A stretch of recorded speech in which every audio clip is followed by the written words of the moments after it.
राजकीय प्राथमिक पाठशाला ढाको में वार्षिक उत्सव बड़े हर्ष और उल्लास के साथ आयोजित किया गया। इस कार्यक्रम में कमल राम ने मुख्य अतिथि के रूप में शिरकत की और विद्यार्थियों को उत्साहवर्धन किया। उनके प्रेरणादायी संबोधन से कार्यक्रम की गरिमा और भी बढ़ गई। उन्होंने कहा कि इस प्रकार के आयोजन बच्चों के सर्वांगीण विकास में अहम भूमिका निभाते हैं और उनमें आत्मविश्वास, मंच कौशल तथा संस्कारों का बीजारोपण करते हैं। मैं स्वयं भारतीय सेना में सेवा कर चुका हूं। देश में सेना में रहते हुए उन्हें अनुशासन, देशभक्ति और कर्तव्य निष्ठा का गहरा पाठ मिला।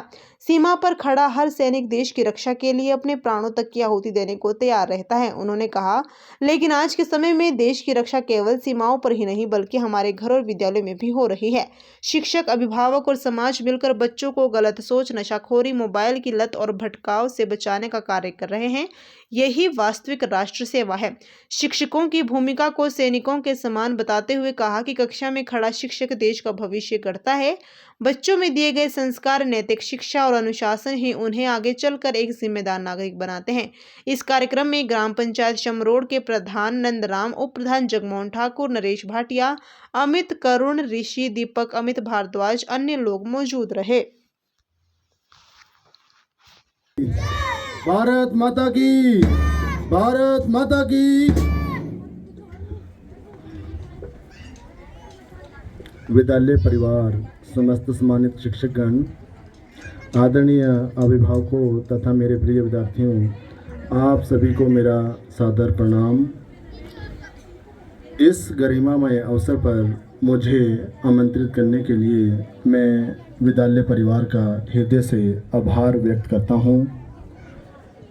ऐसे आयोजनों में सम्मिलित होना मेरे लिए अत्यंत गौरव और आत्मिक संतोष का विषय है, क्योंकि विद्यालय केवल शिक्षा के केंद्र नहीं होते बल्कि राष्ट्रीय निर्माण की आधारशिला भी होते हैं। आज मैं जीपीएस ढाको द्वारा आयोजित वार्षिक समारोह चिन्मया 2025 में उपस्थित होकर स्वयं को सौभाग्यशाली अनुभव कर रहा हूँ।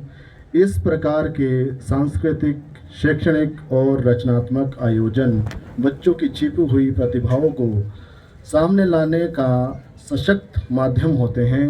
मंच पर आकर बच्चे जब अपने विचार, कला और संस्कृति प्रस्तुत करते हैं तो उनके भीतर आत्मविश्वास, नेतृत्व क्षमता, अनुशासन और सामाजिक चेतना का विकास होता है। ऐसे आयोजन जीवन भर को सीख बनाते हैं। मैं स्वयं भारतीय सेना में सेवा कर चुका हूँ। सेना में मुझे सिखाया है कि अनुशासन केवल नियमों का पालन करना नहीं होता बल्कि जीवन जीने की एक पद्धति होती है। देशभक्ति केवल नारों तक सीमित नहीं होती बल्कि कर्तव्य, त्याग और जिम्मेदारी के माध्यम से प्रतिदिन निभाई जाती है। सीमा पर खड़ा हर सैनिक हर पल देश की सुरक्षा के लिए सजग तैयार रहता है और आवश्यकता पड़ने पर अपने प्राणों की आहुति देने के लिए भी पीछे नहीं हटता। किंतु आज के समय में यह समझना अत्यंत आवश्यक है कि राष्ट्र की रक्षा केवल सीमाओं तक सीमित नहीं है। आज देश की रक्षा हमारे घरों में, विद्यालयों में और समाज में भी हो रही है।